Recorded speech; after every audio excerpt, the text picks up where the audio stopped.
Chapitre 10. Rien ne serait arrivé sans le vent bleu. Quand on a bu, on décide. À jeun, on ne fait pas. Mais le vent bleu monta de la mer. La mer n'est pas loin. Elle est loin si vous voulez et si vous mesurez la distance qui nous sépare avec vos pas d'homme ou même avec le trot de votre cheval. Il faut monter, descendre des collines et des plaines et traverser des vallées et remonter sur des collines qui font le dos de vache et dont l'arête est plus épineuse et plus nue que la lame d'une scie et bleue comme elle, presque en acier, sans arbre, sans herbe, faite de rochers reflétants et si claquants de vent que parfois, quand ils surgissent brusquement du ciel laiteux du matin, on se croit arrivé à la mer et surpris par un immense voilier chargé de toiles. Mais elle est plus loin. Elle est au bout des terres rouges.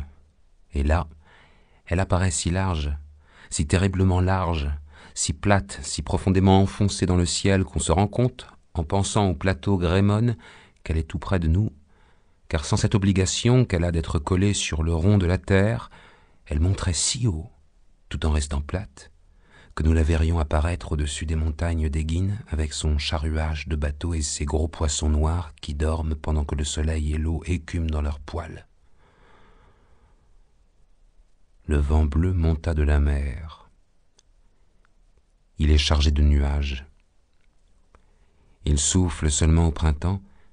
Il traîne sous lui la pluie et la chaleur. Il couche de grandes ombres sur les prés, sur les terres où le blé pousse, sur les bosquets d'arbres.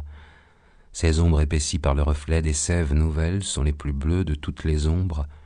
Le ciel est entièrement habité, d'un bout à l'autre, par d'immenses nuages à forme d'hommes monstrueux ou de bêtes ou de chevaux.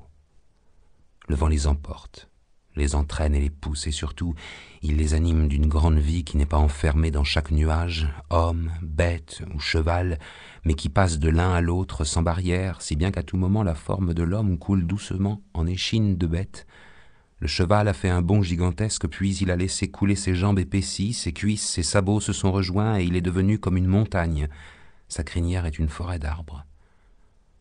Puis, tout de nouveau coule et glisse avec toutes les formes du monde.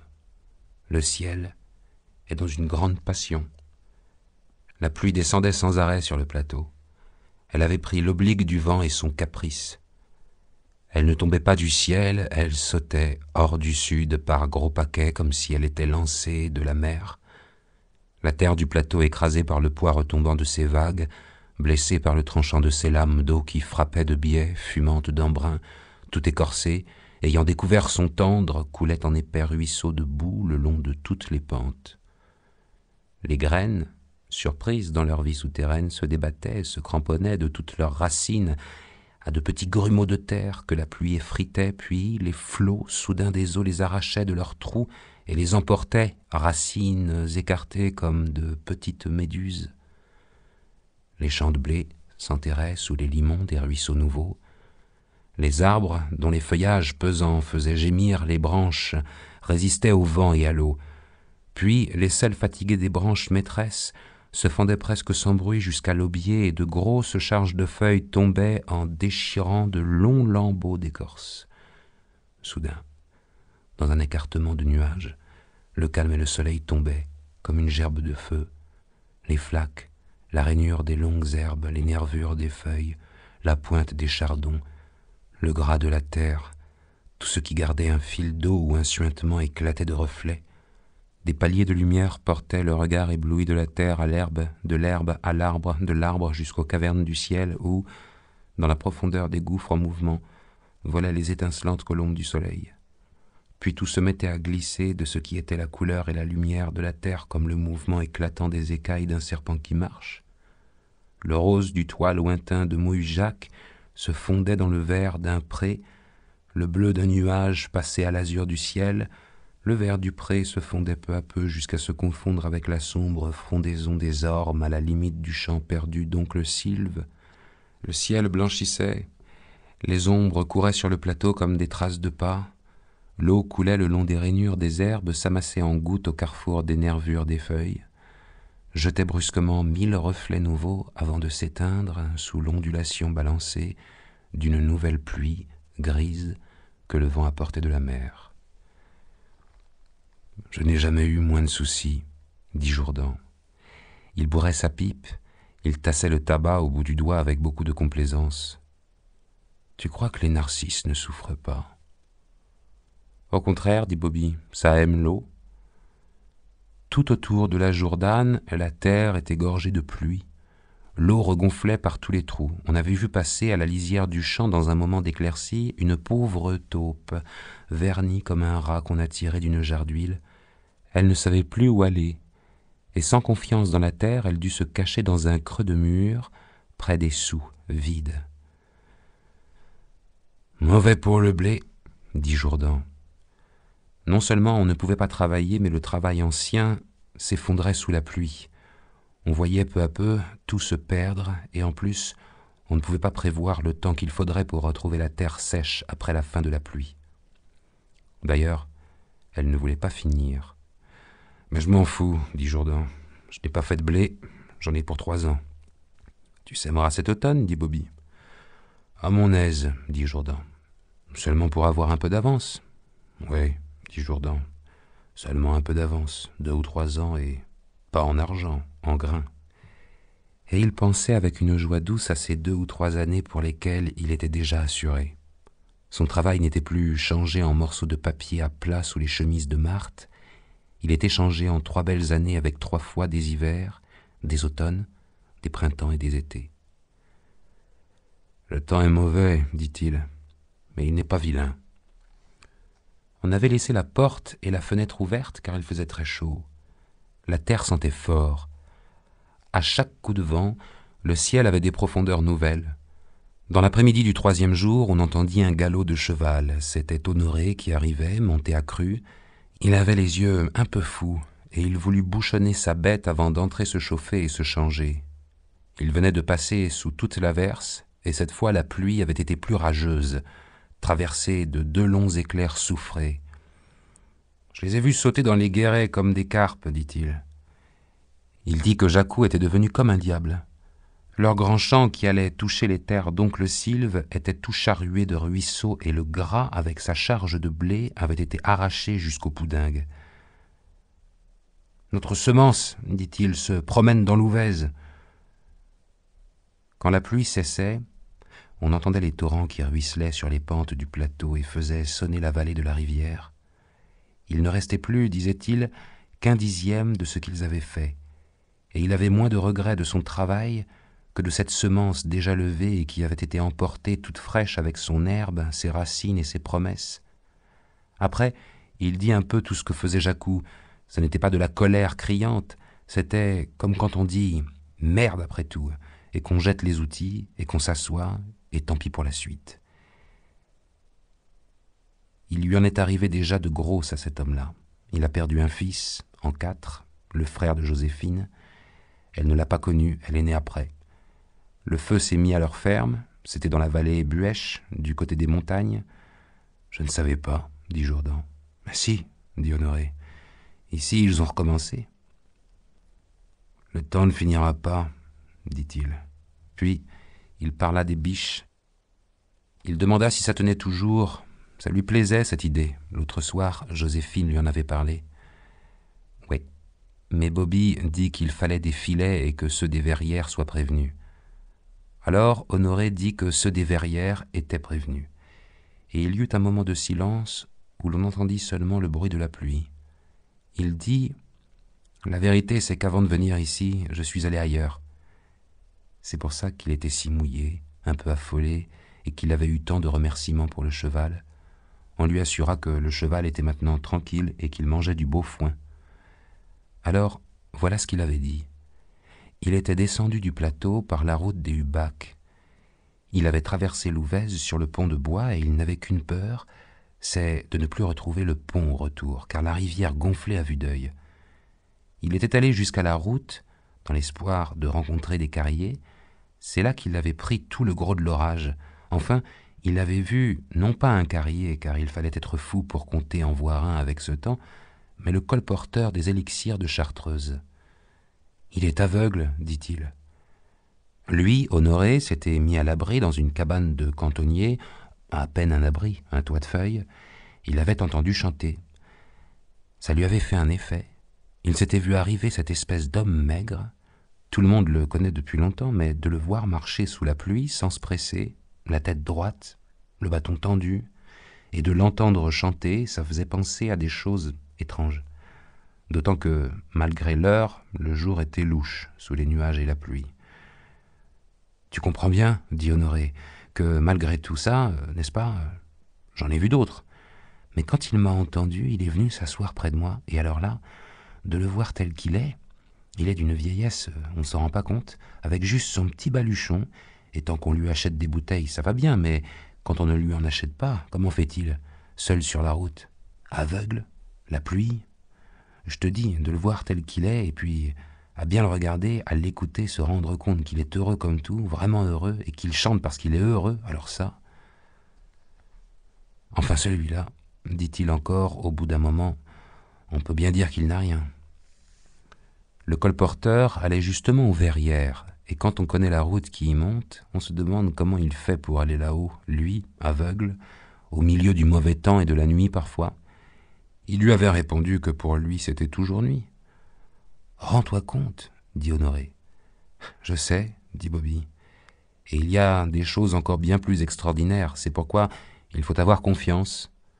Alors moi, dit Honoré, je lui ai dit, puisque tu vas aux Verrières, ça ne te ferait rien de prévenir Richard, le compère? Tu le connais? Si je le connais, dit-il, c'est la 4e maison de la rue qui est derrière la fontaine à l'angle de l'épicerie. Il y avait un vieux mûrier à cet endroit dans le temps, on l'a coupé. Je lui ai dit, ça je ne sais pas. Il me répond, ça, je sais, ne t'en fais pas. Donc je lui dis, tu préviens Richard? Il me dit, oui, je préviens Richard.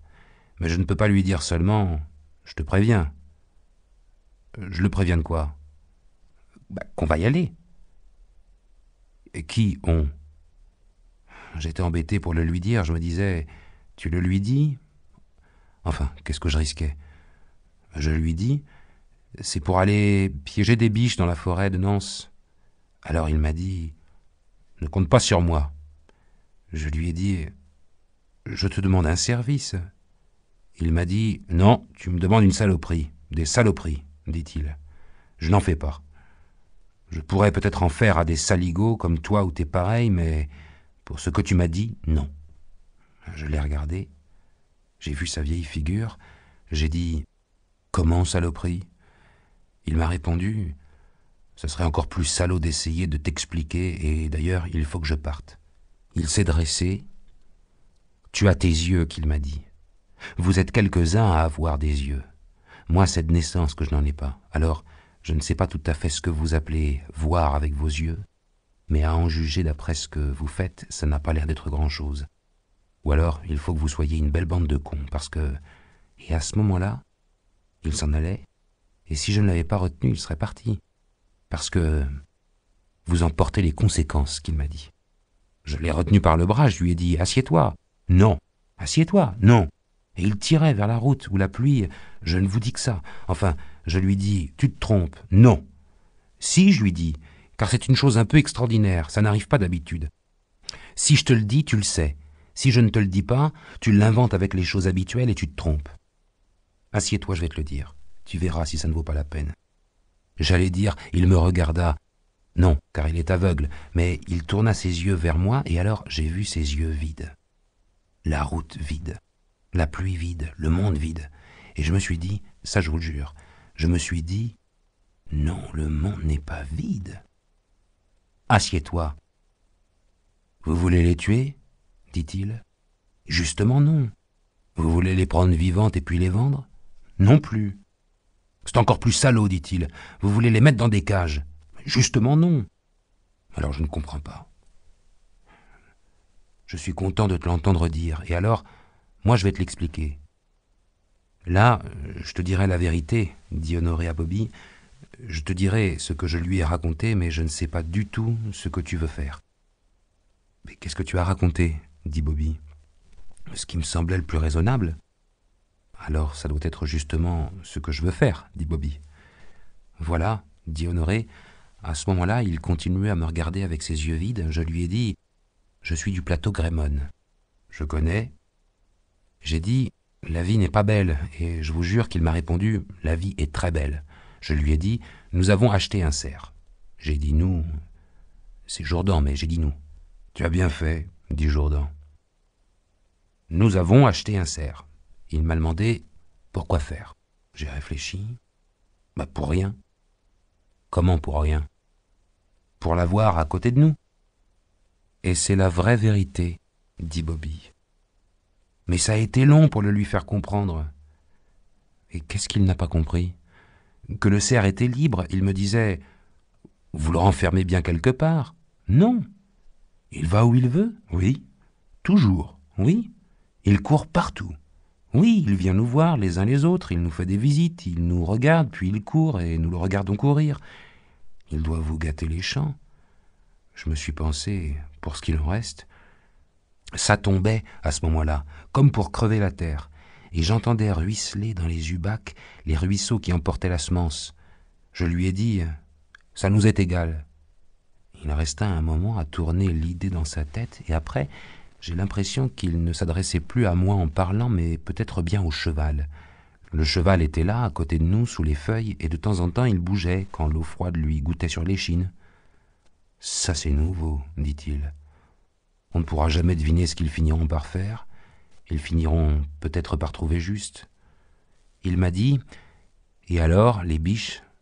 J'ai dit, « Alors, les biches, c'est pour lui. » Pour qu'il les ait à lui? Oui. Libre? Oui. Vous voulez les prendre au filet, les apporter sur le plateau vivantes, puis les lâcher, et lui les trouvera si ça lui plaît. Tout à fait notre idée. Et après, c'est là alors que j'ai inventé. Après, j'ai dit, c'est tout. Ils auront des petites bichettes et des petits cerfs, 1, puis 2, puis 4, puis 10, et on voudrait bien que ce soit 100, et tout ça se mettra à courir. Et qu'est-ce que vous en ferez? Rien, j'ai dit. C'est tout. Ça nous contentera. Tu n'as rien inventé, dit Bobby. C'est bien ce qu'on veut faire. Justement ça, dit Bobby. Alors, qu'est-ce qu'il a dit? Il est resté un moment, puis il a dit « Vous avez quand même une grande chance d'avoir des yeux. » Après, la pluie a pris du calme. C'était environ ce matin vers les 10 heures. J'ai dit « Je compte sur toi. Vous pouvez compter sur moi.